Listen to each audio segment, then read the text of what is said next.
Sang Hun-yoon didn't do failure. He built an empire from shadows and silence, commanded respect with a glance, and never ever let anyone dictate his life. But tonight, walking into Maria with 3 4-year-olds clutching his hands, he was about to fail spectacularly, and he was counting on it. His grandmother had orchestrated this blind date with the relentless precision of a military general. "You need a wife, Sang-hoon. Those girls need a mother." He'd tried everything. Excuses, deflection, outright refusal.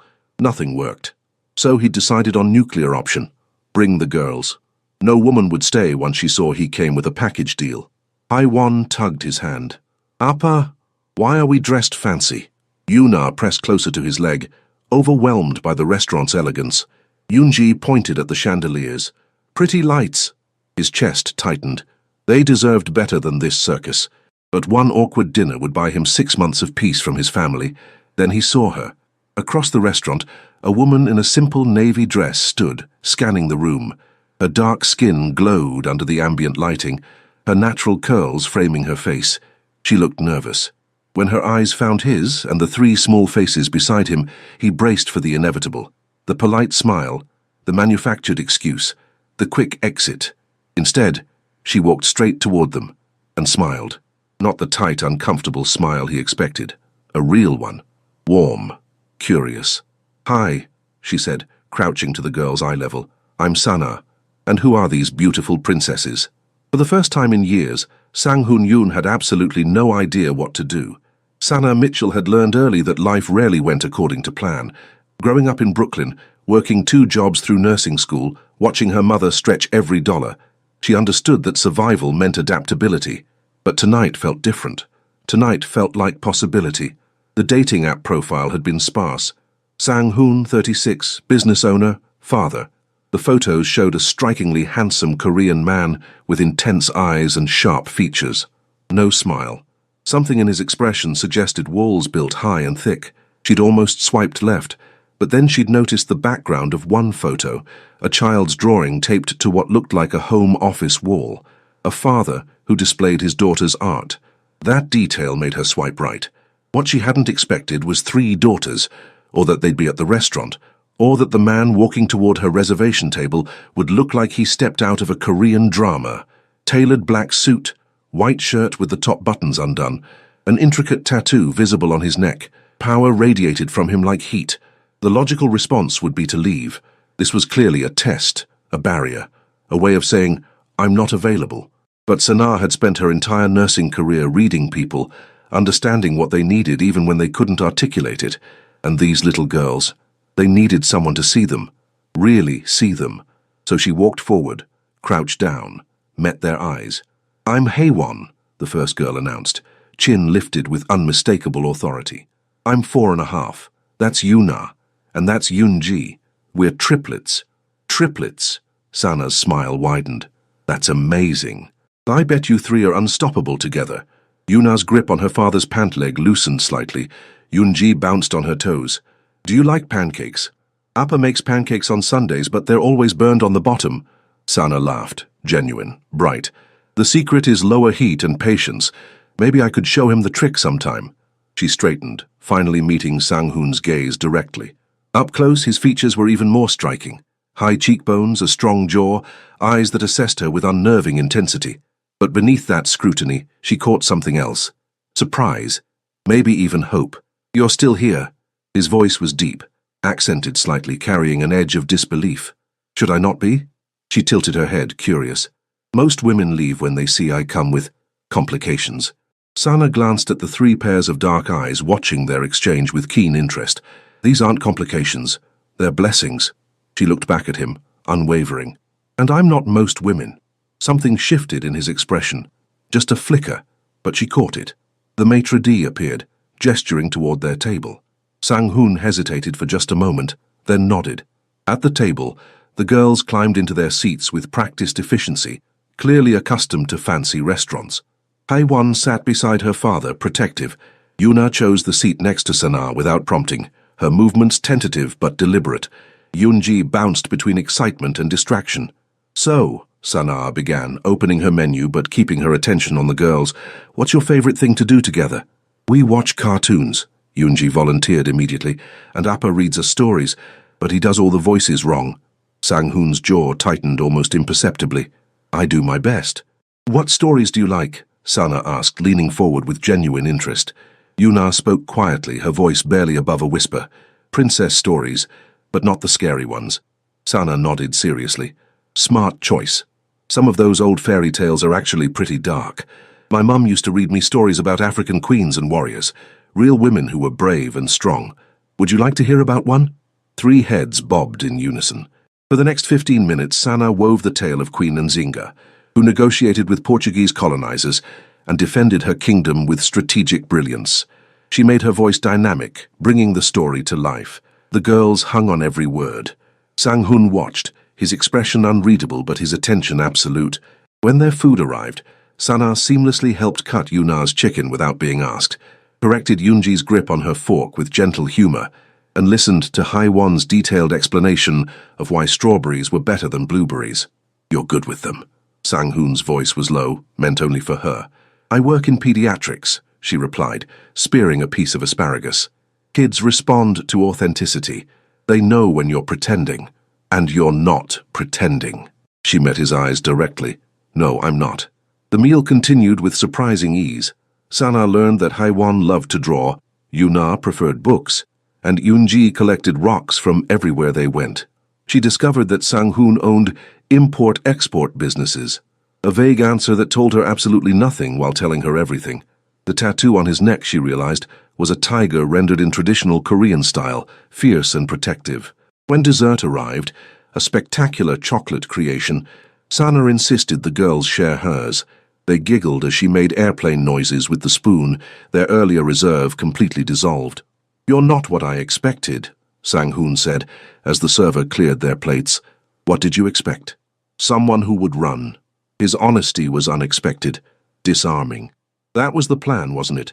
Bring the kids, scare off the date. Tell your grandmother you tried. His lips curved, not quite a smile, but close. You're perceptive. I'm a nurse. Reading people is part of the job. She paused, choosing her words carefully. But here's what you didn't count on. I didn't come here looking for perfection. I came here looking for something real.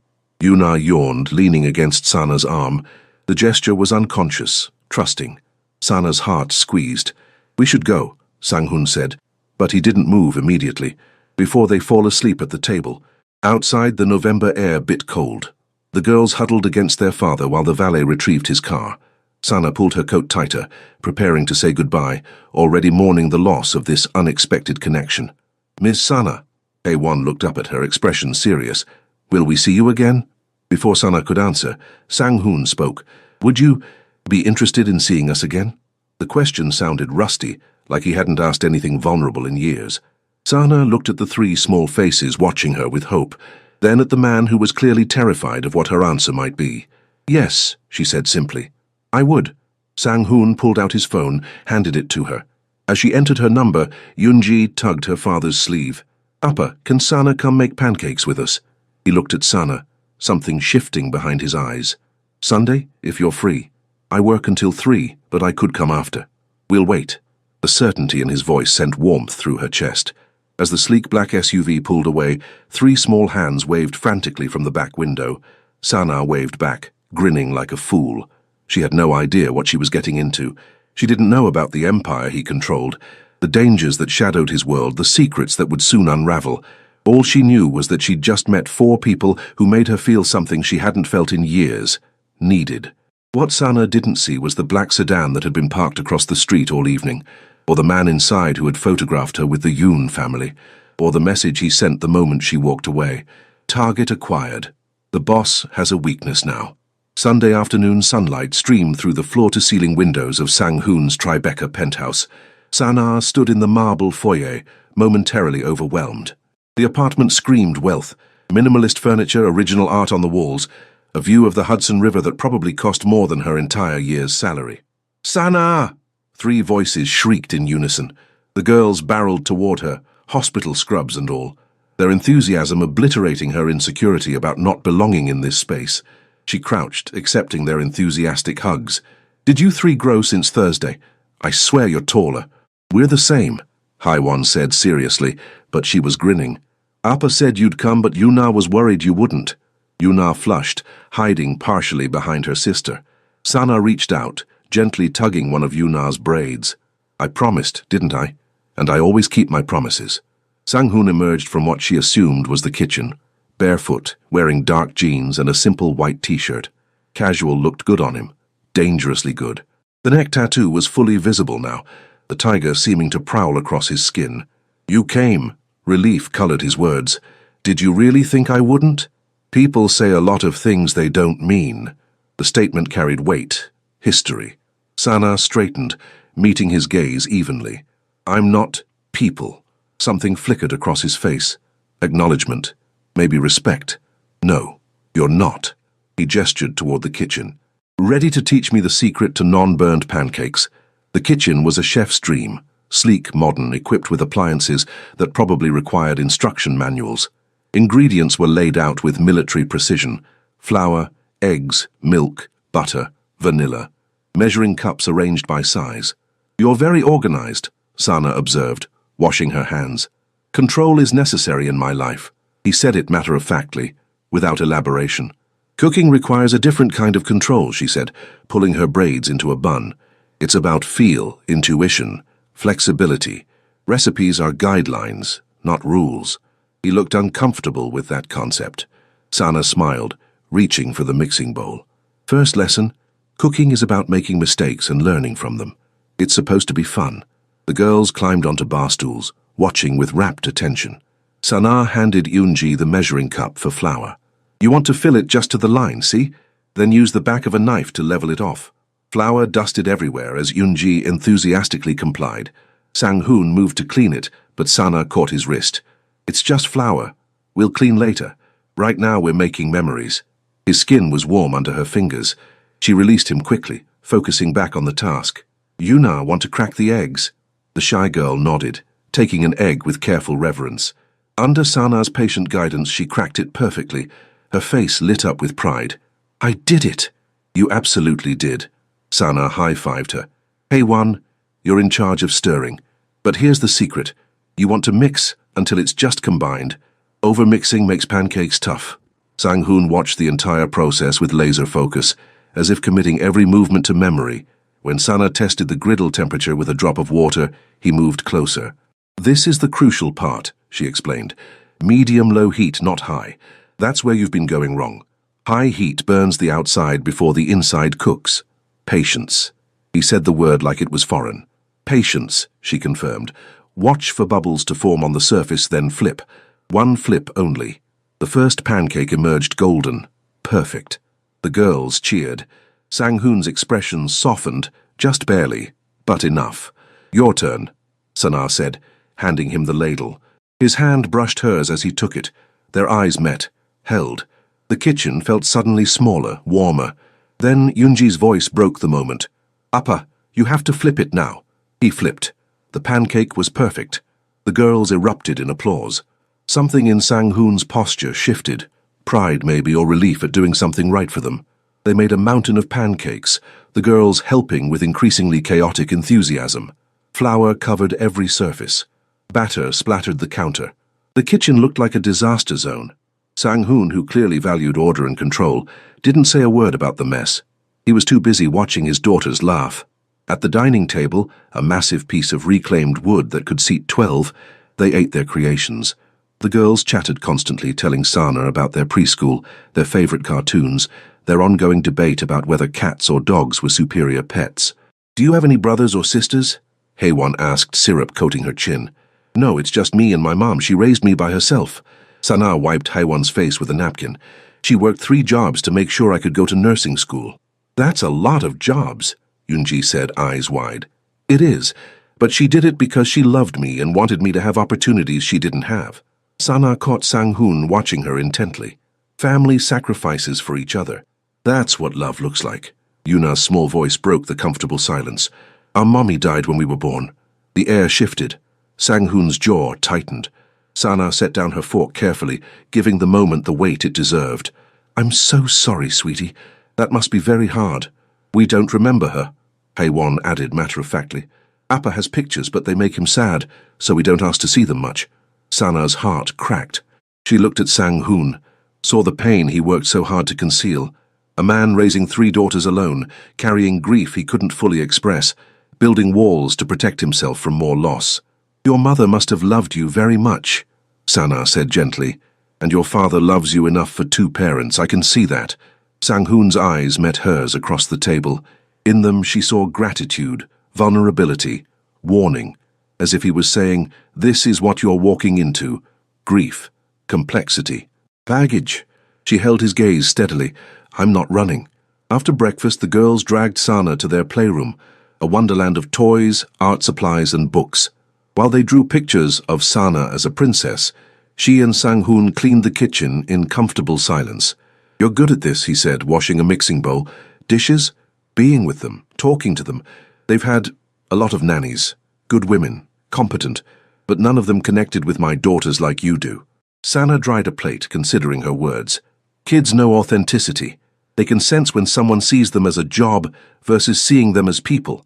I don't see your daughters as a responsibility. I see 3 amazing little humans who deserve to be loved exactly as they are." He stopped washing, turned to face her fully. "Why are you doing this? You barely know us. I could ask you the same thing. Why did you text me 4 times between Thursday and today? Why did you wait for me even though I had to work late?" Sang-hoon was quiet for a long moment. "Because in 15 years of everything I've built, every choice I've made, I've never met someone who looks at my daughters and sees possibility instead of complication, who looks at me and doesn't see." He stopped, reconsidered. "Doesn't see what?" Sana prompted gently. "Something to be afraid of." She set down the dish towel, moved closer, close enough to see the flecks of gold in his dark eyes, the faint scar above his left eyebrow, the way his pulse beat at his throat. "I'm a nurse in the ER at Bellevue. I see terrifying things every single shift. Real danger, real trauma. You're a father who burns pancakes trying to make his daughters happy. You're a man who displays their artwork in your office. Whatever else you are, that's what I see first." His hand came up, hesitated, then gently cupped her cheek. The gesture was tender, questioning. His thumb brushed across her cheekbone. "You should be afraid," he whispered.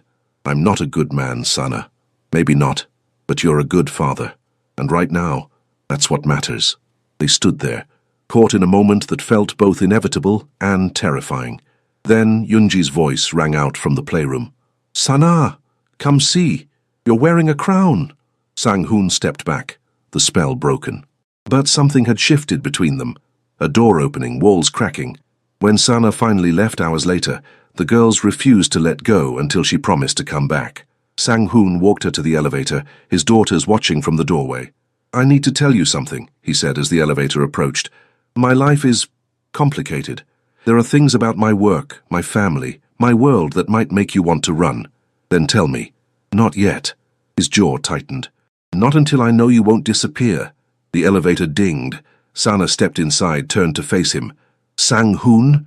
Whatever you think I should be afraid of. I grew up in Brownsville during the worst years.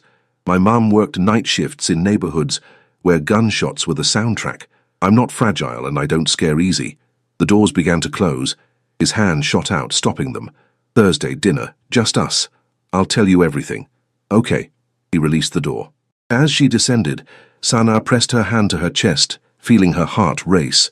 Whatever secrets Sang-hoon carried, whatever danger lurked in his world, she was already in too deep. What neither of them noticed was the man in the lobby, pretending to read a newspaper, or the way he followed Sana's Uber with professional precision, or the call he made the moment she entered her apartment building. She's a nurse. No criminal record. No protection. She's perfect leverage. A pause.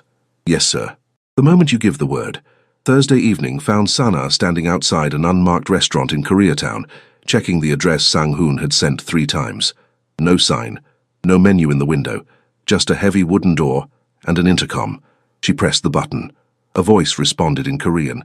Before she could attempt to explain, the door clicked open. Inside, soft lighting illuminated a space that felt more like someone's home than a restaurant. Private booths lined the walls. Traditional Korean artwork decorated the space. The scent of sizzling beef and garlic filled the air. A woman in elegant hanbok approached, bowing slightly. "Ms. Mitchell? Mr. Yoon is waiting." She led Sana through the restaurant to a private room in the back. Sang-hoon stood as she entered, and Sana's breath caught. He wore a tailored charcoal suit, white shirt with 4 buttons undone, the tiger tattoo on full display. His hair was styled back, revealing the sharp planes of his face. He looked like power incarnate, dangerous, magnetic. "You came." The relief in his voice was unmistakable. "I said I would." She moved to the low table, accepting his help to sit on the floor cushions. "Though I'm starting to think you have trust issues." A ghost of a smile touched his lips. "You have no idea." Food began arriving, small plates of banchan, grilled meats, stews, dishes Sana had never encountered. Sang-hoon explained each one, his hands moving with unconscious grace as he prepared her plate. "This is galbi, marinated short ribs, and this is kimchi jjigae, kimchi stew. It's spicy, but you can handle spice." He paused. "Right? I'm black, and my best friend is Jamaican. I was raised on jerk chicken and pepper sauce. Try me." His laugh was unexpected, genuine. The sound transformed his face, making him look younger, less burdened. They ate in comfortable silence for a while, the tension from earlier dissolving. Sana found herself relaxing, enjoying the intimacy of the private space, the care he took in ensuring she tried everything. Finally, Sang-hoon set down his chopsticks. His expression shifted, becoming serious, guarded. "I promised you truth," he began. "So here it is. My import-export businesses. They're legitimate, but they're not my only operations." Sana's pulse quickened, but she kept her expression neutral. "I'm listening. My family has been in New York for 2 generations. We came from Busan with nothing. My grandfather built connections, established networks, some legitimate, some less so." He met her eyes directly. "I inherited an organization that operates in gray areas, protection services for Korean businesses, mediation of disputes, control of certain territories."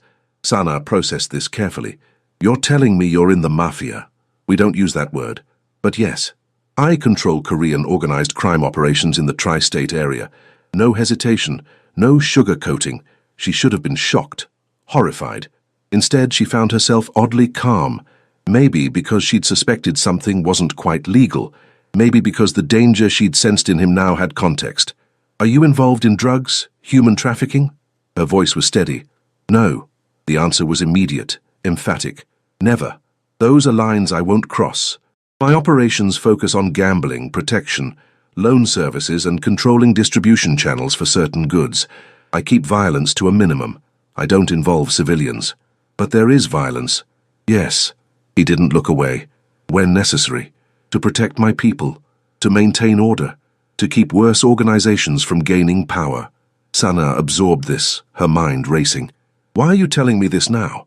Because if you continue seeing me, seeing my daughters, you need to understand the world you're entering. There are rivals, enemies, people who would use anyone close to me as leverage." His jaw tightened. "After Sunday, after you left, my head of security informed me that someone had been watching my building, following you." Ice flooded her veins. "Someone followed me?" "We identified him. He works for the Kozlov family, Russian mob that's been trying to expand into Korean territories for years. They've been aggressive lately, looking for weaknesses." Sana's hands clenched in her lap. "And I'm a weakness. You could be, which is why I'm giving you a choice. Walk away now. Tonight. I'll have you protected until things settle. Make sure you're safe. Or..." He paused, the vulnerability in his expression almost painful to witness. "Or you stay. Let me keep you safe. Let me bring you into this world fully, with all the protection that entails." "Protection meaning what exactly?" "Security detail. New apartment if necessary. Background checks on everyone in your life. Limited freedom in some ways, enhanced safety in others." Sana stood abruptly, needing space to think. She paced the small room, her mind warring between logic and emotion. Logic said, "Run. Walk away from the dangerous man and his dangerous world. Protect yourself." But emotion remembered 3 little girls who lit up when she walked in, a man who looked at her like she was precious and terrifying in equal measure, a connection that felt more real than anything she'd experienced in years. "What about your daughters?" she asked finally. "They're already targets, aren't they?" Pain flashed across his face. "Every single day. Which is why they have the best security money can buy. Why they go to a private school with vetted staff. Why I've sacrificed everything to keep them safe. And their mother, how did she die? Sang-hoon stood slowly, his entire body tense. Childbirth complications. Nothing to do with my work, but I wonder every day if the stress of being with me, of knowing what I was, contributed to it. Sana moved closer, seeing the raw guilt he carried. That's not how medicine works. Complications happen. Bodies fail sometimes, and it's no one's fault. Logically, I know that. But logic doesn't stop me from feeling responsible. His voice cracked slightly. I haven't let anyone close to my daughters since. Haven't let anyone close to me, because everyone I care about is vulnerable. Yet, here I am. Here you are. He reached out, his hand hovering near her face but not quite touching. And I'm terrified, because I already care what happens to you. My daughters already ask when you're coming back. You've become important in less than 2 weeks, and that makes you dangerous to my control. Sana caught his hand, pressed it against her cheek. I'm not fragile. I've worked trauma ER for 5 years. I've held people as they died. I've been threatened, assaulted, spat on. I understand danger. She turned her head, pressing a kiss to his palm. What I need to know is, do you want me in your life? In their lives? Or is this obligation? Guilt? Protection instinct? His other hand came up, framing her face with both hands now. His thumb traced her lower lip, his dark eyes tracking the movement. I haven't wanted anyone in 15 years, haven't let myself feel anything beyond duty and anger and determination. Then you walked into that restaurant, crouched down to my daughter's level and smiled at them like they were the most important people in the world. His voice dropped to a whisper. And I wanted. For the first time since losing my wife, I wanted something for myself. Sana's breath caught. What do you want? You. Them. A life that feels like more than just survival. His forehead touched hers. But I can't ask you to risk everything for possibility. You're not asking. I'm choosing. She pulled back enough to meet his eyes directly. I choose this. I choose them. I choose you. The kiss was inevitable. His lips met hers with a desperate tenderness, like a man who'd been starving and finally found sustenance. Sana melted into it, her hands fisting in his suit jacket, pulling him closer. When they finally broke apart, both breathing hard, Sang-hoon rested his forehead against hers. There's more you need to know. My family, my grandmother especially, she's traditional. She won't approve of you.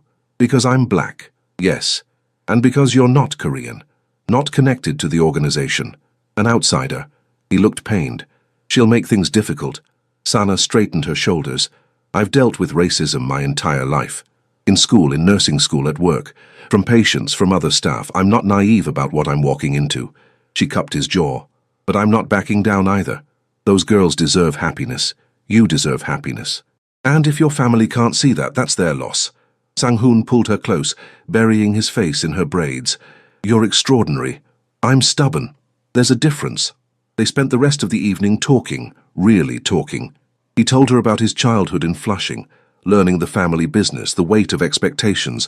She shared stories of her mother's strength, her journey through nursing school, the patients who changed her perspective on life. When they finally left the restaurant, Sang-hoon insisted on driving her home personally. His security followed in a second vehicle, a reality she'd need to adjust to. At her apartment building in Crown Heights, he walked her to the door. The neighborhood was worlds away from his Tribeca penthouse, worn brownstones, corner bodegas, the sound of hip-hop drifting from open windows. This is your home? He asked, not judgmental, just observing. This is my home. I grew up 3 blocks from here. My mom still lives in the neighborhood. This is my community. He nodded slowly. Then we'll make sure it stays safe. She unlocked her door, then turned back. Sang-hoon, thank you for telling me the truth, but trusting me. Thank you for staying. He kissed her forehead gently. I'll have someone watching the building tonight. Just precaution. Okay. She accepted this new reality with surprising ease.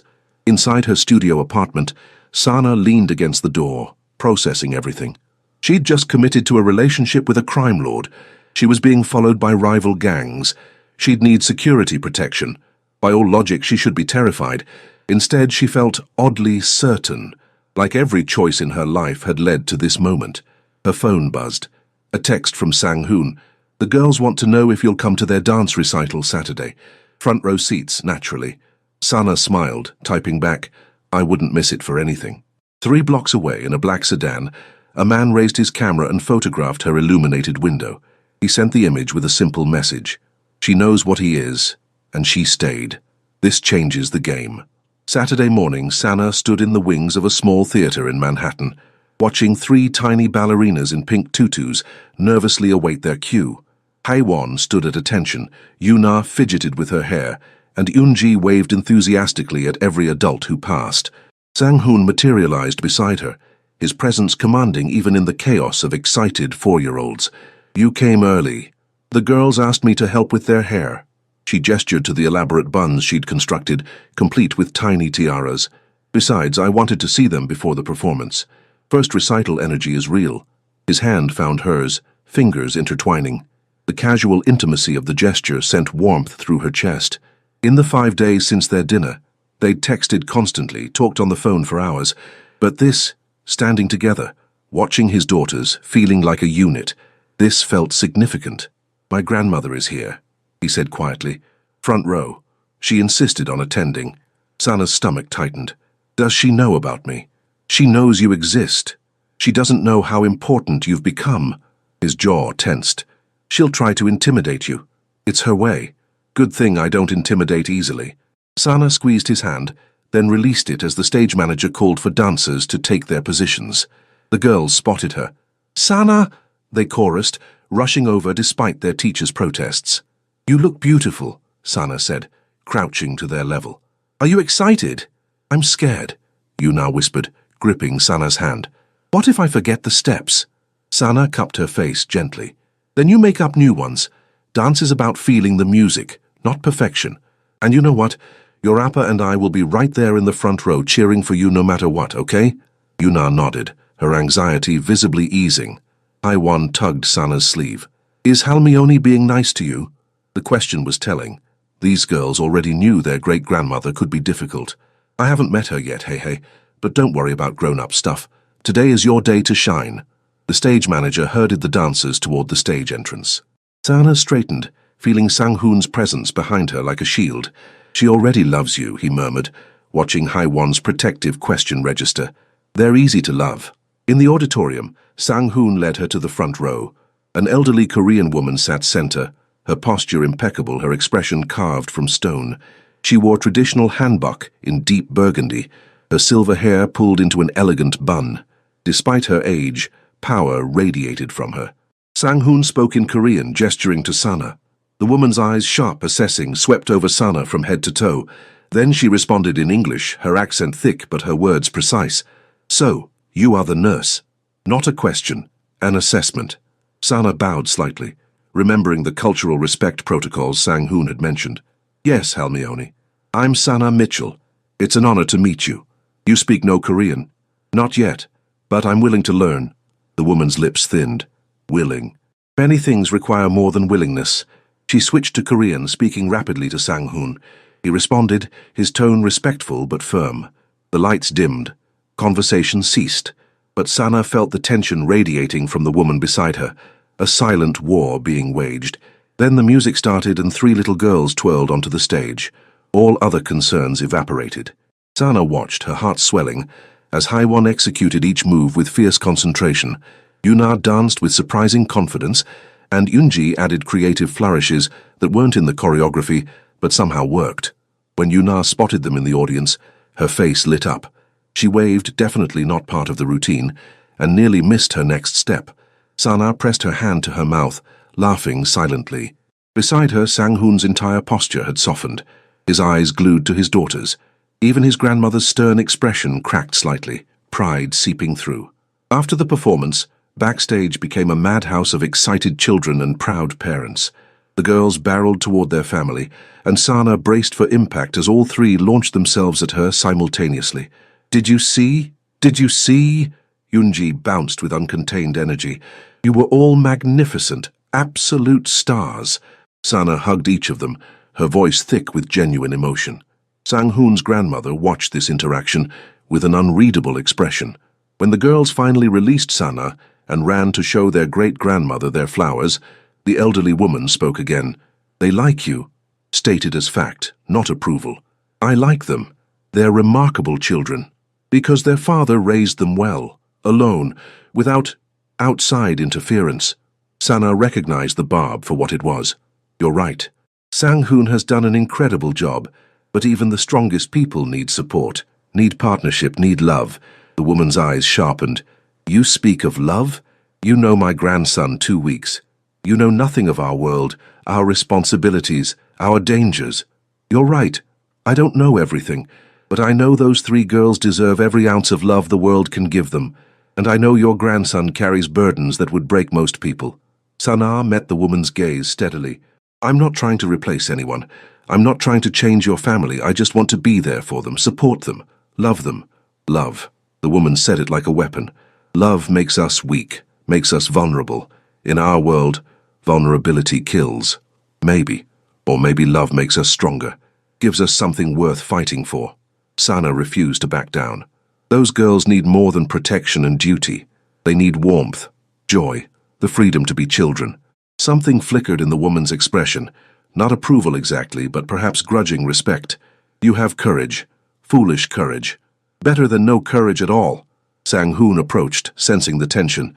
Almeoni, we should let the girls change. We're taking them for ice cream. His grandmother stood with regal grace. I will join you. Not a request. The ice cream parlor in Koreatown was family-owned, and the staff clearly knew Sang-hoon well. A private room was immediately prepared. The girls, still in their recital excitement, chatted about their performance while demolishing enormous sundaes. Sana sat between Yuna and Yoonji, helping manage the inevitable ice cream chaos. Across the table, Sang-hoon's grandmother observed with hawk-like attention. Sana, Haewon said suddenly, her voice carrying that serious tone she used for important questions. Are you going to be our new mummy? The room went silent. Sang-hoon froze, spoon halfway to his mouth. His grandmother's expression turned glacial. Sana's heart hammered, but she kept her voice calm, honest. I don't know, Hai. That's a really big question. What I do know is that I care about you 3 very much, and I care about your upper, and I want to be part of your lives in whatever way feels right for all of us. Yoonji tugged her sleeve. But you like us, right? I love you, Sana corrected gently. All 3 of you. Yuna's eyes welled up. Really? Really. Sana pulled her close. You're easy to love. Sang-hoon's grandmother stood abruptly. Sang-hoon, a word, now. He followed her outside. Through the window, Sana watched them engage in what was clearly a heated discussion. The grandmother gestured sharply. Sang-hoon's posture remained respectful but immovable. When they returned 15 minutes later, the woman's expression had shifted from anger to something more complex. Resignation, maybe, or strategic recalibration. She approached Sana directly. You will come to family dinner. Next Sunday, 6 o'clock. Again, not a request. Sang-hoon's jaw tightened, but he nodded almost imperceptibly at Sana. An invitation to the family home was significant. A test, yes, but also acknowledgement. I'll be there, Sana confirmed. The grandmother left shortly after, her departure as commanding as her presence. The girls immediately relaxed, the tension they'd been unconsciously holding melting away. Later, after the girls had been delivered to their apartment with their nanny, Sang-hoon walked Sana to his car. The November evening had turned cold, frost forming on windows. I'm sorry, he said quietly. She was harsh. She's protecting her family. I understand that. Sana leaned against the car. What did you say to her? Outside. Sang-hoon was quiet for a long moment. I told her that, for the first time since my wife died, my daughters are laughing again. Really laughing. That they run to the door when you arrive. That Yuna, who barely speaks to strangers, talks to you for hours. He met her eyes. I told her that I would choose you. Over tradition. Over family approval. Over everything. Sana's breath caught. Sang-hoon, I need you to understand what that means. In my world, family is everything. Defying my grandmother, it has consequences. Professional consequences. Personal ones. Then maybe you shouldn't. He pulled her close, cutting off her protest with a kiss that was fierce, possessive, desperate. When he pulled back, his forehead rested against hers. Don't ask me to choose between you and my family, because I've already chosen. It's you. It's always going to be you. Sana's eyes burned. That's a lot of pressure. I know, but you asked for honesty. That's my truth. You and my daughters. You're my family now. Everything else is just politics. They stood there in the cold, holding each other, both aware that they'd crossed a line that couldn't be uncrossed. Sana had been welcomed into a world of danger and tradition. Sang-hoon had declared his choice to his family. There was no going back now. What neither of them saw was the figure in the shadows across the street, or the camera capturing their embrace, or the call being made to a number in Brighton Beach. The grandmother disapproves, but he's chosen the nurse anyway. Family drama we can exploit. A pause. Tomorrow night, when she leaves the hospital. That's when we move. Sunday night shift at Bellevue Hospital meant controlled chaos. Sana moved through the ER with practiced efficiency, her mind focused on patients, even as part of her consciousness buzzed with anticipation. Tomorrow she'd meet Sang-hoon's extended family. Tonight, she just needed to survive 12 hours of medical emergencies. At 11 p.m. she stepped outside for a rare break, pulling her jacket tight against the December cold. The ambulance bay was relatively quiet, just the distant wail of sirens and the hum of the city. Her phone buzzed. A text from Sang-hoon. The girls insisted I send you this. An attached photo showed all three girls in matching pajamas, holding a sign that read, "We miss Sana." Her heart melted. She was typing a response when she noticed the black van. It had been parked in the same spot for the past hour, engine running. Something about it prickled her instincts, the same instincts that warned her when a patient's vitals were about to crash. Sana turned to go back inside. The van's doors opened. Three men emerged, moving with coordinated precision. Professional. Dangerous. She ran. Didn't think. Just moved. Her years of ER training kicked in. Assess the threat. Create distance. Find help. She made it 15 feet before a hand clamped over her mouth, another arm wrapping around her waist. Training took over. Sana drove her elbow back hard, connecting with ribs. She stomped down on an instep, twisted, fought. But there were three of them, and they were prepared for resistance. "Niet," one barked in Russian. "Don't hurt her. Boss wants her intact." A cloth pressed against her face. Chemical smell. Sana held her breath, still struggling, but her vision was already blurring. The last thing she saw before darkness claimed her was her phone, fallen on the pavement, Sang-hoon's text still glowing on the screen. Sang-hoon was reviewing security reports when his phone rang. An unknown number. He almost didn't answer, but something, instinct, premonition, made him pick up. "Mr. Yoon." The voice was male, Russian accent, thick. "We have something of yours." Ice flooded his veins. "Who is this?" "Let's not play games. Your nurse, Sana Mitchell. Picked her up 20 minutes ago outside Bellevue. Very easy. Your security was inadequate." Sang-hoon's hand tightened on the phone hard enough that the case cracked. "If you've hurt her, she's fine, for now. Kozlov sends his regards. He would like to renegotiate territories. Your cooperation in exchange for the woman's safe return. Where is she?" His voice was deadly calm. The control, absolute. Secure. Comfortable. "We're not animals, Mr. Yoon. We don't harm women." A pause. "Unless necessary, you have 24 hours to consider our proposal. Withdraw from Sheepshead Bay and Brighton Beach. Transfer control of your distribution networks. Then you get her back. That's suicide for my organization. You're asking me to dismantle everything I've built." "Yes, but you get your woman back alive. Seems like a fair trade." The voice turned mocking. "Unless she's not that important. Just another piece. We can always return her damaged." Sang-hoon closed his eyes, rage and fear warring in his chest. Every instinct screamed to negotiate, to comply, to protect Sana at any cost. But he'd built his reputation on never showing weakness, never surrendering to threats. If he caved now, it would never end. They'd know they could control him through her. His daughters would be next. "Let me speak to her." Proof of life. Rustling. Footsteps. Then Sana's voice, groggy but defiant. "Sang-hoon." "Sana." His voice cracked despite his control. "Are you hurt?" "I'm okay, they haven't—" The phone was yanked away. "Satisfied?" 24 hours, Mr. Yoon. We'll be in touch with meeting details." The line went dead. Sang-hoon stood frozen for 3 seconds. Then he moved. "Jin-soo." His head of security appeared instantly. "Kozlov has Sana. They took her from Bellevue." His voice was ice over fire. "Mobilize everyone, every asset, every contact. I want her location within 6 hours. Boss, if we go to war with the Russian—" "Did I stutter?" Sang-hoon's eyes were black with fury. "They took her. They threatened her. There is no negotiation. There is no surrender. There is only getting her back." He grabbed his jacket, his gun. And when we do, Kozlov is going to learn exactly why my family has controlled this city for 2 generations. Sana woke fully in a windowless room. Concrete walls, single door, a cot, a chair, a bucket. No obvious cameras, but she assumed surveillance.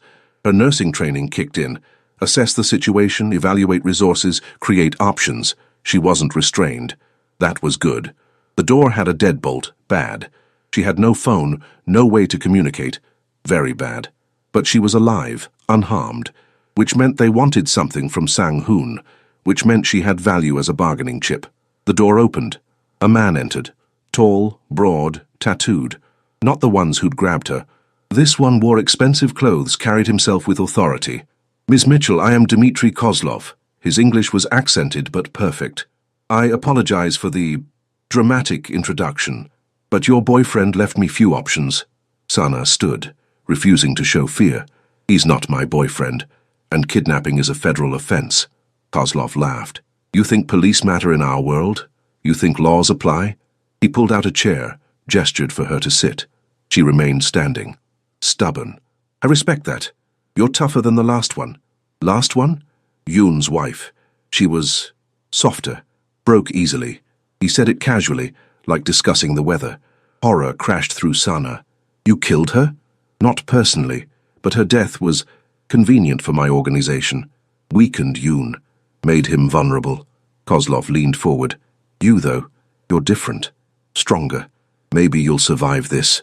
Rage joined the fear. This man had orchestrated the death of Sang-hoon's wife, had stolen the girl's mother, and now threatened her. "He'll come for me. I'm counting on it. Either he surrenders territory, or he tries to rescue you and walks into a trap. Either way, I win. You underestimate him. Perhaps, or perhaps you overestimate how much you matter to him." Kozlov stood. "We'll see. Try to rest, Ms. Mitchell. Tomorrow will be eventful." He left. The deadbolt clicked. Sana sank onto the cot, her mind racing. She needed to survive, needed to find a way out. Because if Sang-hoon came for her, and he would, she refused to be just a damsel waiting for rescue. 18 hours later, Sang-hoon sat in his car 2 blocks from a warehouse in Red Hook. His entire organization had mobilized. Every informant, every connection, every resource. They'd traced Sana's phone signal before it went dead, tracked the van through traffic cameras, identified the warehouse as a Kozlov front. Jin-soo outlined the plan. 12 men inside, heavy weapons. "Kozlov himself is there, probably hoping you'd come. It's a trap. Obviously, so we don't walk in the front door." Jin-soo pulled up building schematics. "Old loading dock, maintenance access. We can get in undetected, extract her, be gone before they realize." Sang-hoon studied the plans, his tactical mind working through scenarios. Then his phone buzzed, a video message. His blood ran cold.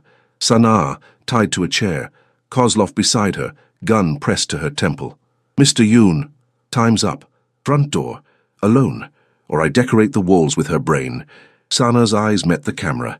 No tears, no begging, just fierce, unmistakable defiance. Even bound and threatened, she was magnificent. "Boss," Jin-soo started. "I'm going in." "It's suicide." Sang-hoon looked at his oldest friend, his most trusted lieutenant. "Then you'll need to be smart about extraction. Give me 5 minutes inside, then hit them from 3 sides. Smoke, chaos, overwhelming force." He checked his weapons. Kozlov thinks he's winning. Let him believe it. He walked to the warehouse alone, hands visible, unarmed, at least visibly. The front door opened. 2 guards flanked him, searched him thoroughly, found the obvious weapons, missed the knife in his boot. Inside, Kozlov sat on a throne-like chair. Sana was bound beside him, bruised but alive, conscious. When she saw Sang-hoon, relief and terror warred in her expression. The great Sang-hoon Yoon, walking into a trap for a woman. Kozlov laughed. "Love makes us weak, doesn't it?" Sang-hoon's eyes never left Sana. "Or it makes us dangerous because men with nothing to lose are predictable, men with everything to lose?" He smiled. Cold, lethal. "We're willing to burn the world down."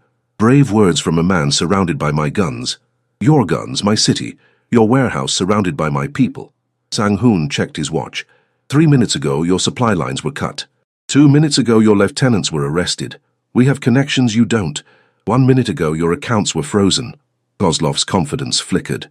"You're bluffing." Am I? Check your phone. See how many calls you've missed in the last hour. Kozlov grabbed his phone. His face paled. 37 missed calls. Frantic messages. Chaos. You took my woman, Sang-hoon said, his voice dropping to a deadly whisper. So I took your empire. In 18 hours, I dismantled everything you built. And now? He checked his watch again. Now my people are coming through that door. Right on cue, explosions rocked the building. Smoke flooded the warehouse. Gunfire erupted. Chaos. Sang-hoon moved, retrieved his boot knife, cut Sana's bonds in seconds. Can you run? After 19 hours tied up? Watch me. He pulled her close, shielding her body with his as they moved through the chaos. Jin-soo appeared, providing cover. They fought their way to the loading dock, every step a battle. Behind them, Kozlov screamed orders, but his men were scattered, confused, outnumbered. Outside, Sang-hoon bundled Sana into an armored SUV. Only when the doors closed and they were moving did he finally let himself breathe. You came, Sana whispered, her voice breaking. Did you think I wouldn't? He pulled her against his chest, his hands shaking slightly as they cradled her head. You're mine. No one takes what's mine. She laughed, the sound half sob. Possessive much? Absolutely. He kissed her forehead, her cheeks, finally her lips. And if anyone ever tries this again, I will end them. Their families, their organizations, everything. Sana pulled back enough to meet his eyes. Kozlov said, he said he killed your wife. Sang-hoon's expression turned to stone. What? He bragged about it, said her death weakened you, made you vulnerable. Rage, pure, incandescent, flared in his eyes. Then he controlled it, banking the fire. Then Kozlov just signed his death warrant. He spoke into his phone. Jin-soo. Kozlov doesn't leave that warehouse alive. I don't care how you do it.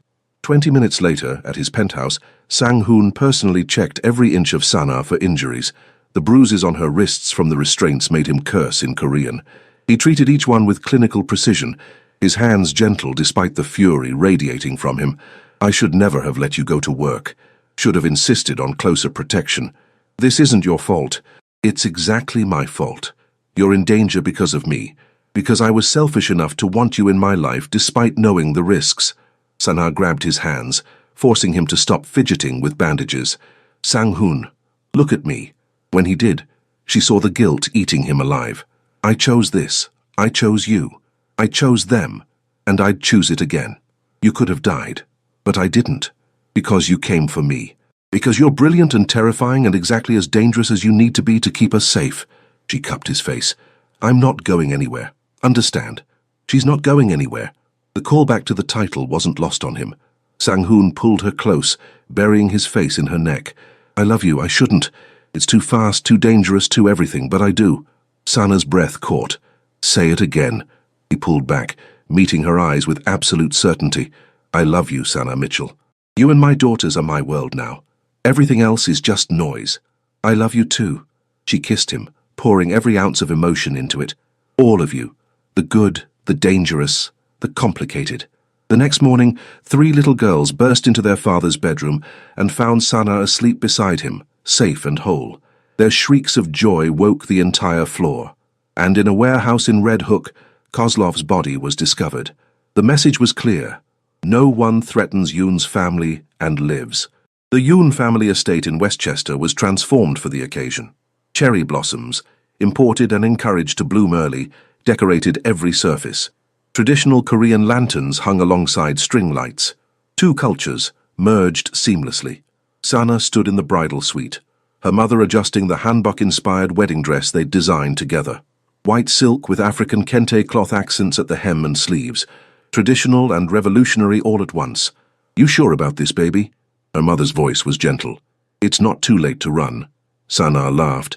Mama, I've been sure since that first dinner, when he walked in with 3 adorable saboteurs and thought he could scare me off. A knock. Haewon peeked in, wearing her flower girl dress. Sana, Appa wants to know if you're ready. Also, Yoonji ate 3 cookies and might throw up. So normal. So perfectly chaotic. Exactly her life now. The ceremony blended traditions, Korean and African American, and simply theirs. Sang-hoon's grandmother sat in the front row, her expression still stern, but her eyes suspiciously wet. She'd come around slowly, grudgingly, but seeing her great-granddaughters happy had eventually won her over. When Sang-hoon lifted Sana's veil, his smile was radiant. "You came. I always do," she grinned. "And I always will." The reception was a fusion feast. Korean barbecue alongside Caribbean jerk chicken, traditional wedding cake next to bingsu. Two communities, merged by love. During their first dance, Sana whispered, "No regrets, only that I didn't bring the girls to every date. Would have saved time." He kissed her temple. "You're mine now. Officially. Legally. Forever." So possessive. "Absolutely." He spun her, then pulled her close. "She's not going anywhere. None of them are." 3 little girls crashed into them, demanding to dance too. They laughed, making space, creating a circle of 4 that became the center of everything. A failed blind date had become a love story. A sabotage had become salvation. And a Korean mafia boss who thought he could scare away connection had found exactly what he needed. A woman brave enough to stay.